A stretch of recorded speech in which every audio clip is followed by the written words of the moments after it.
महाकारुणिक सम्यक संबुद्ध जी के चरणों में कोटि कोटि नमन करती हूँ। बोधिसत्व बाबा साहेब जी के चरणों में कोटि कोटि नमन करते हुए आप सभी को मेरा गर्व से नमो बुद्धाय जय भीम। साथियों, हम बात कर रहे हैं बुद्ध और उनके धम्म की, और हमारा चौथा खंड चल रहा है धर्म और धम्म। तो इसके हम तीसरे अध्याय की बात कर रहे हैं कि धर्म का क्या उद्देश्य है और धम्म का क्या उद्देश्य है। इसको बाबा साहेब ने दो सूत्रों के माध्यम से स्पष्ट किया है कि इन दोनों में कितना अंतर है। कल हमने जो एक सूत्र के बारे में जाना था कि तथागत बुद्ध और ब्राह्मण सुनाक के बीच की बातचीत से हमको पता चला था, और आज जो हम दूसरे सूत्र की बात करेंगे जिसमें तथागत बुद्ध और पौट्टपाद की बातचीत से ये पता चल जाता है, ये स्पष्ट हो जाता है कि धर्म में और धम्म में दूसरे कितने अंतर पाए जाते हैं। तो एक बार की बात है कि तथागत बुद्ध सावस्ती के अनाथ पिंडक के जैतवन विहार में विहार कर रहे थे।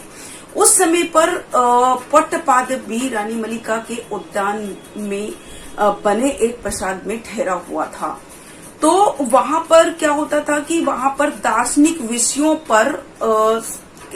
विषयों के सामान्य सिद्धांतों पर चर्चा होती थी। तो वहां पर ये सभी लोग चर्चा कर रहे थे, और पौट्टपाद के साथ और भी 300 परिवाचक अनुयायी ठहरे हुए थे। तो तथागत बुद्ध और पौट्टपाद की जो है चर्चा हुई, और उसने पौट्टपाद ने तथागत से कहा कि हे तथागत, क्या ये संसार अनंत है? क्या केवल यही सत्य है? बाकी जो मत है वो सब मूर्खतापूर्ण है? तो तथागत ने कहा कि हे पौट्टपाद, मैंने इस तरह के विषयों पर कोई भी अपना मत व्यक्त नहीं किया। तो लेकिन फिर भी उसके पौट्टपाद के मन में और बहुत सारे सवाल होते हैं, और वो और सारे सवाल करता है कि हे तथागत, कि क्या ये संसार नित्य है? क्या इसका कभी अंत नहीं होगा? क्या ये जो संसार है ये सीमित है? क्या ये संसार असीमित है, असीम है? फिर वो कहता है कि क्या आत्मा और शरीर एक ही है? क्या आत्मा और शरीर अलग अलग हैं? फिर वो कहता है कि हे तथागत, क्या ये जो जिसने सत्य को जो प्राप्त कर लिया है, क्या वो मृत्यु के बाद भी जीवित रहता है? क्या वो मृत्यु के बाद नहीं रहता? तो फिर वो कहता है कि क्या ये जो सत्य को जो प्राप्त कर लेता है वो मृत्यु के बाद जीवित रहता है कि वो नहीं रहता? इस तरह के बहुत सारे जो सवाल थे वो पौट्टपाद जो है तथागत बुद्ध से करता है। तो तथागत बुद्ध उसको कहते हैं, फिर से वो इन सभी प्रश्नों का उत्तर यही कहकर कहते हैं कि हे पौट्टपाद, मैंने इस तरह के विषयों पर अपना कोई भी मत व्यक्त नहीं किया। मैंने अपना कोई मत इस तरह के विषयों पर नहीं दिया है। तो फिर वो कहता है कि हे तथागत, आपने इस तरह के मत पर क्यों नहीं अपने विचार दिए? आपने इस तरह की प्रश्नों का उत्तर क्यों नहीं दिया? तब तथागत उससे कहते हैं कि ये जो जितने भी सवाल हैं, उन सभी सवालों का धर्म से कोई संबंध नहीं है।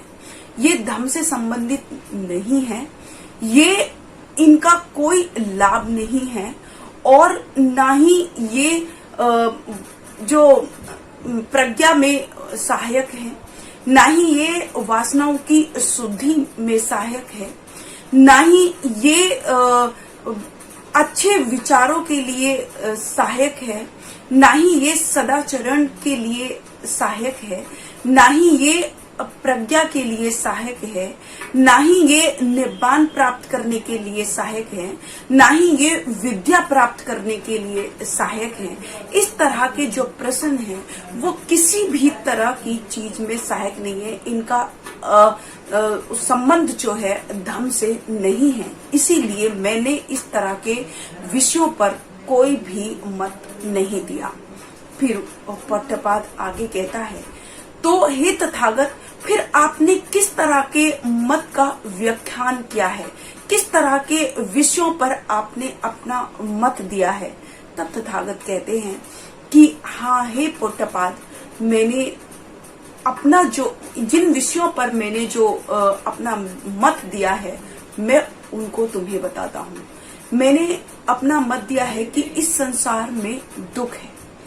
फिर इस संसार में दुख का क्या कारण है, फिर उस कारण का निषेध क्या है, और फिर उन जो कारण है उनका अंत क्या है, उसके लिए क्या मार्ग है, क्या हम रास्ता अपना सकते हैं जिससे उन सभी कारणों का अंत किया जा सकता है, जिससे उन सभी दुखों का अंत किया जा सकता है।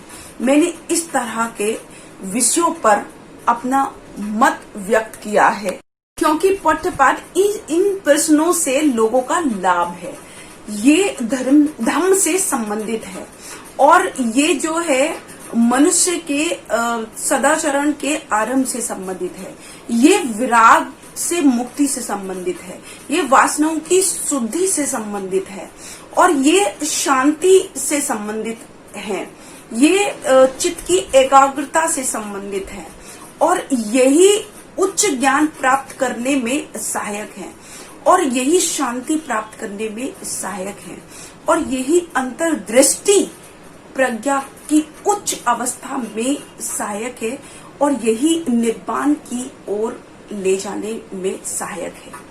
इसीलिए हे पट्टपाद, मैं इस तरह के विषयों का व्याख्यान करता हूँ।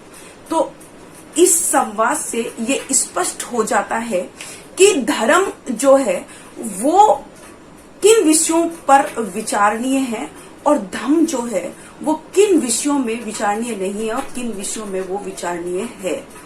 तो इससे ये स्पष्ट हो जाता है कि धर्म जो है वो किस तरह के विचारों से संबंधित है, क्योंकि जिससे मनुष्य के जीवन से कोई संबंध ही नहीं है, जिसका कोई असर ही नहीं पड़ेगा, वो ऐसे प्रश्नों पर विचार करता है। लेकिन धम्म जो है वो ऐसे विषयों पर विचार करता है जिसका मनुष्य से सीधा संबंध है, उसके दुखों को दूर करने के लिए सीधा संबंध है। वो इस तरह के विषयों पर विचार दिए हैं। तो इससे ये पता चलता है, इसमें एक लाइन जो है ये हाईलाइट की गई है कि ये हाईलाइट इसलिए है क्योंकि जो धर्म है वो संसार की उत्पत्ति की व्याख्या करता है, लेकिन जो धम्म है वो संसार के पुनर्निर्माण की व्याख्या करता है। तो इससे स्पष्ट हो जाता है कि धर्म का क्या उद्देश्य है और धम्म का क्या उद्देश्य है। तो इन दोनों सूत्रों से हमको ये बिल्कुल पता चल जाता है कि धर्म और धम्म में क्या अंतर है। तो यही तथागत बुद्ध ने बताया था, और तथागत बुद्ध ने ऐसे किसी विषय पर अपना मत नहीं दिया जिसका संबंध मनुष्य से ना हो, जिसका संबंध मनुष्य के दुख दूर करने से ना हो, क्योंकि तथागत बुद्ध का एक ही उनके धम्म का सार था कि मनुष्य को किस तरीके से दुखों से दूर किया जा सकता है, उसके दुखों को और उसकी बुराइयों को कैसे दूर किया जा सकता है।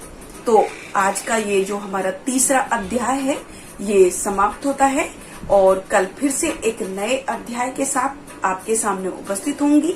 तब तक के लिए मैं शकुन बौद्ध अपनी वाणी को विराम करती हूँ। आप सभी को गर्व से नमो बुद्धाय, जय भीम, जय भारत, जय समय। अगर आपने अभी तक हमारा चैनल सब्सक्राइब नहीं किया है तो सब्सक्राइब करें और घंटी का बटन बिल्कुल भी दबाना ना भूलें ताकि सभी लेटेस्ट खबरें पहुंच सकें आप पे सबसे पहले।